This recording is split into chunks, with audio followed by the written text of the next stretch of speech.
Maka kita seorang muslim tidak ada istilah berhenti untuk menambah khazanah keilmuan kita. Di sela-sela kesibukan kita, kita difasilitasi oleh Masjid Raya Al-Husna ini untuk sedikit menambah khazanah keilmuan kita.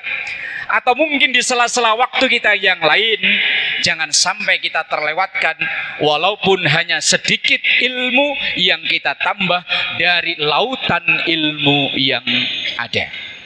Yang pertama. Kemudian yang kedua, yang menyebabkan rusaknya kesolehan seseorang adalah al-khirsu ala dunya, rakus, tamak, serakah dalam urusan dunia. Terkadang kita masih rancu membedakan mana semangat, mana serakah. Bedanya tipis kadang antara semangat dan serakah.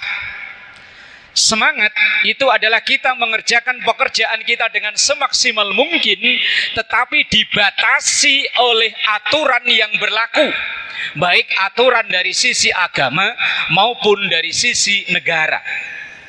Tapi orang yang terbawa sifat tamak, sifat rakus, ia bersemangat menjalani pekerjaannya, tetapi menabrak aturan-aturan yang ada, baik aturan agama maupun aturan negara. Mungkin saudara-saudara kita yang terjerat kasus korupsi, melakukan hal-hal yang tidak dibenarkan, itu kebablasan dalam bersemangat. Jadilah rakus, jadilah tamak.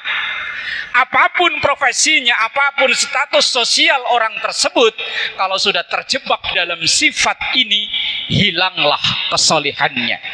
Orang yang terbawa sifat tamak dan rakus akan menyampingkan aturan-aturan agama maupun aturan-aturan negara. Bersemangat harus, tapi tamak dan serakah jangan. Kemudian yang ketiga, kesolehan seseorang itu akan rusak dengan asyuhu bil fadli. Syuh itu lebih senior daripada bakhil. Dalam bahasa Arab, pelit itu ada dua kriteria. Ada namanya bakhil. Ini rata-rata kita punya sifat itu. Rata-rata kita punya sifat bakhil, Pak.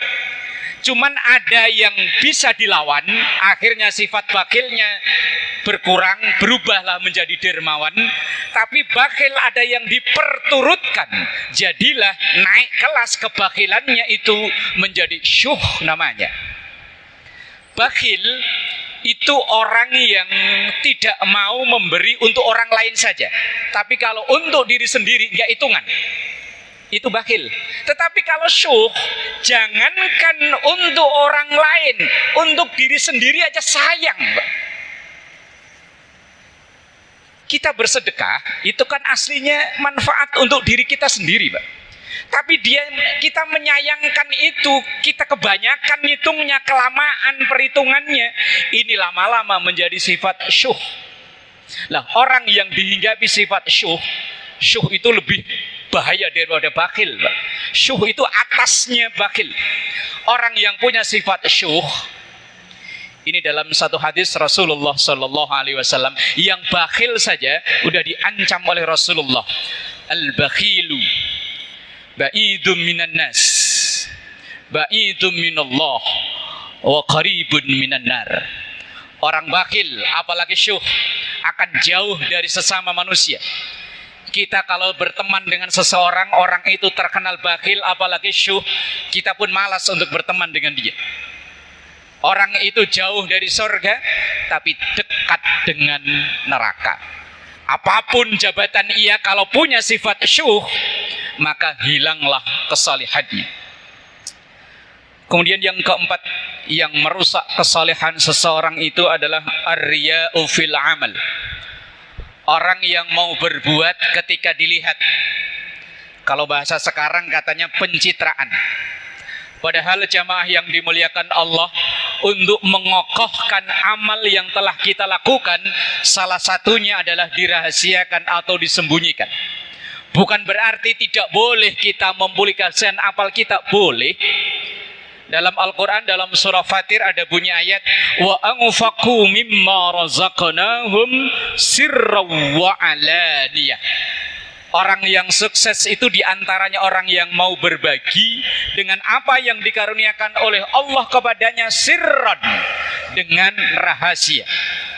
Tapi juga ada kalanya wa'alaniyah, dengan dipublikasikan, dengan terang-terangan. Artinya mau sir silahkan, mau publikasi silahkan, yang penting niatnya yang benar. Tetapi kalau boleh memilih, yang paling afdol adalah disembunyikan. Kita semuanya tahu Masjid Raya Al-Husna ini bangunannya bisa berdiri kokoh, bisa berdiri tegak. Itu ada besi-besi yang kuat yang tersembunyi di balik ornamen-ornamen yang ada. Besi tidak pengen menampakkan dirinya, tetapi semua orang tahu bahwa masjid ini bisa berdiri kokoh karena ada besi di dalamnya. Begitupun ketika kita beramal, ketika kita berbagi, kita tidak perlu untuk mempublikasikan, mensyiarkan kemana-mana, tetapi Allah lah yang nanti akan menularkan, mensyiarkannya.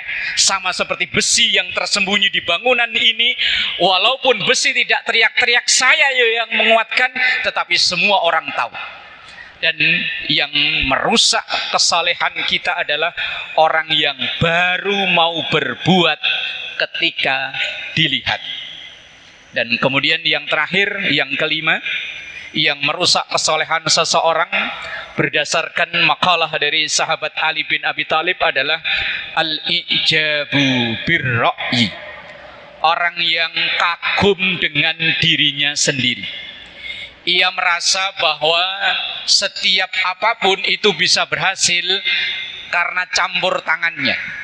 Seakan-akan kalau bukan dia, gagal. Kalau bukan dia, berantakan. Orang yang menganggap dirinya super, orang yang menganggap dirinya paling hebat. Nah, ini yang tidak dibenarkan dalam agama kita, atau dalam istilah bahasa agama kita namanya ujub atau ijab. Kita percaya diri harus, tetapi melebihkan atau menganggap kita yang paling hebat, ini yang jangan. Maka jamaah yang dimuliakan Allah, 5 hal yang merusak kesalehan kita. Yang pertama, orang yang tidak mau menambah khazanah keilmuannya.